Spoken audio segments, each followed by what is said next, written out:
Bismillahirrahmanirrahim.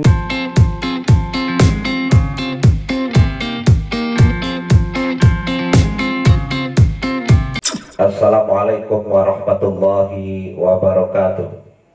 Innal hamdalillah nahmaduhu wa nasta'inuhu wa nastaghfiruh wa na'udzu billahi min syururi anfusina wa min sayyiati a'malina may yahdihillahu fala mudhillalah wa may yudlilhu fala hadiyalah.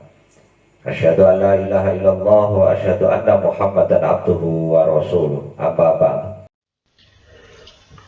Para subscriber Syarif Rosa Channel dan anak-anakku kelas 11 yang dimuliakan Allah Subhanahu wa Ta'ala, baiklah pada kesempatan ini kita berjumpa lagi pada pembelajaran pendidikan agama Islam dan budi pekerti bab 5 tentang menebarkan Islam dengan santun dan damai melalui khutbah. Dan untuk lebih jelasnya, kalian simak materi pembelajaran ini dengan sebaik-baiknya. Infografis materi pembelajaran ini, siswa harus mampu memahami dan menjelaskan tentang 1. Pengertian, 2. Syarat khotib, yang ketiga syarat 2 khutbah, yang keempat rukun khutbah, kemudian yang kelima sunnah khutbah, yang keenam adab sholat Jumat, dan yang ketujuh adab sholat Idain. Pada pembahasan tadabbur, perhatikan gambar 1, gambar 2, selanjutnya amati gambar-gambar tersebut, kemudian berikan komentar apa maksud dan makna dari gambar 1 dan gambar 2 tersebut. Kalian tulis dan catatkan dalam buku pembelajaran kalian masing-masing sebagai tugas portofolio pembelajaran kali ini. Yang pertama adalah pengertian. Berdasarkan makna bahasa, ada beberapa pengertian, yakni kata khutbah itu kalau berasal dari kata mukhatabah itu berarti pembicaraan. Nah, jika berasal dari kata al-khutbu berarti perkara besar yang diperbincangkan.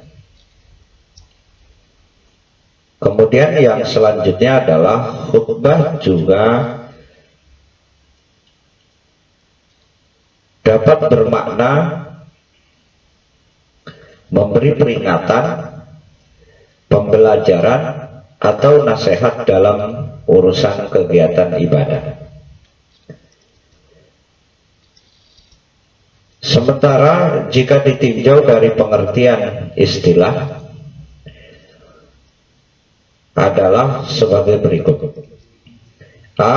Menyampaikan pesan tentang takwa sesuai dengan perintah Allah Subhanahu wa Ta'ala dengan syarat dan rukun tertentu. B.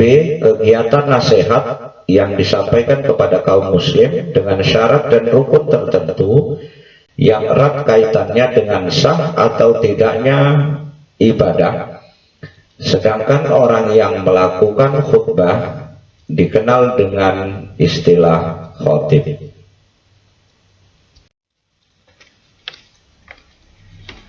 Yang kedua adalah syarat khotib. A. Islam yang sudah balik dan berakal sehat. B. Mengetahui syarat, rukun, dan sunnah khutbah. C. Suci dari hadas, baik badan maupun pakaian, serta auratnya tertutup. D. Tartil dan fasih saat mengucapkan ayat Al-Quran dan hadis. E. Memiliki akhlak yang baik dan tidak tercela di mata masyarakat.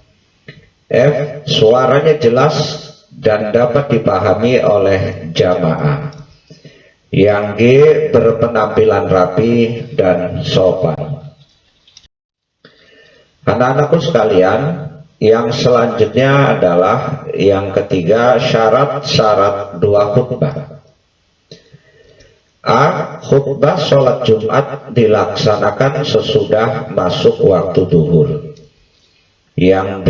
Khutbah dilakukan dengan berdiri. C. Duduk sebentar di antara dua khutbah. D. Suara khutbah harus jelas dan dapat didengar oleh jamaah. E. Tartib. Yang 4 adalah rukun khutbah. A. Membaca hamdalah pada kedua khutbah. B. Membaca syahadatain atau dua kalimat syahadat. C. Membaca sholawat kepada Nabi Muhammad Sallallahu Alaihi Wasallam. D.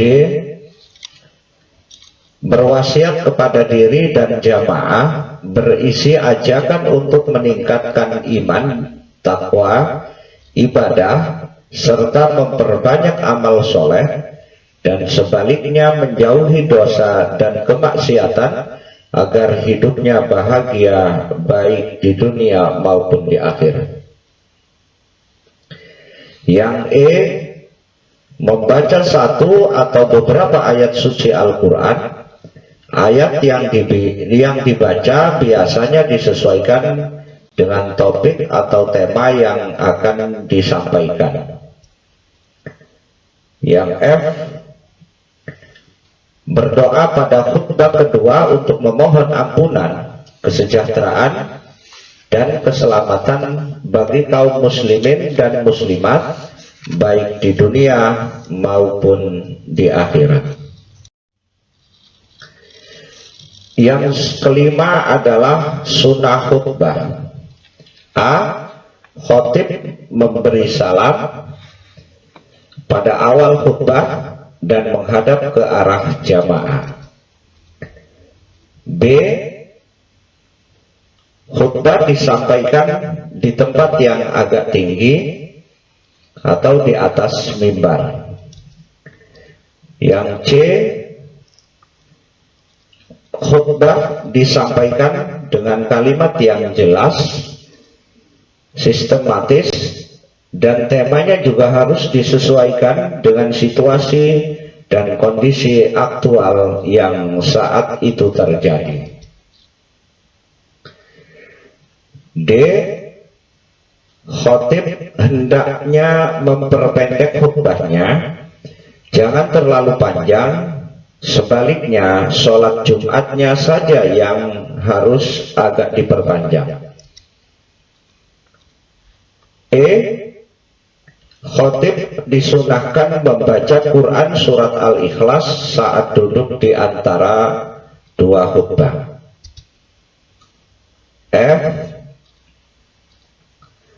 Khotib menertibkan rukun-rukun khutbah, yaitu dimulai membaca hamdalah sampai rukun yang terakhir, yakni berdoa untuk kaum muslimin. Anak-anakku sekalian, yang keenam adalah adab salat Jumat. A. Menyegerakan berangkat ke masjid. Yang B. Membiasakan mengisi shaf yang paling terdepan. Yang C.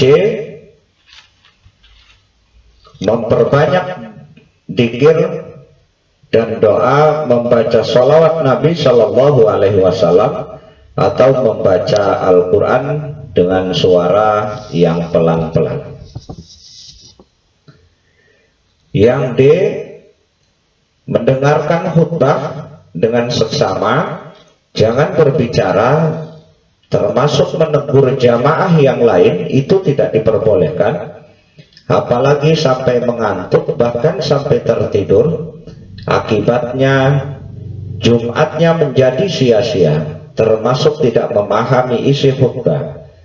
Sebagaimana sabda Rasulullah sallallahu alaihi wasallam, "Idza qulta li sahibika yaumal jum'ati ansit wal imamu yahtubu faqad laghawta." Rawahul Bukhari wa Muslim. Apabila Anda berbicara meskipun bertujuan baik kepada temanmu saat pelaksanaan salat Jumat, diamlah padahal imam sedang menyampaikan khutbahnya, maka Jumatmu sia-sia. Hadis riwayat Bukhari dan Muslim.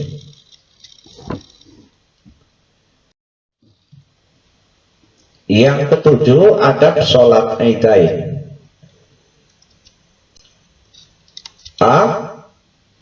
Waktu sholat Idain dimulai saat matahari setinggi tombak sampai waktu zawal atau matahari bergeser ke arah barat.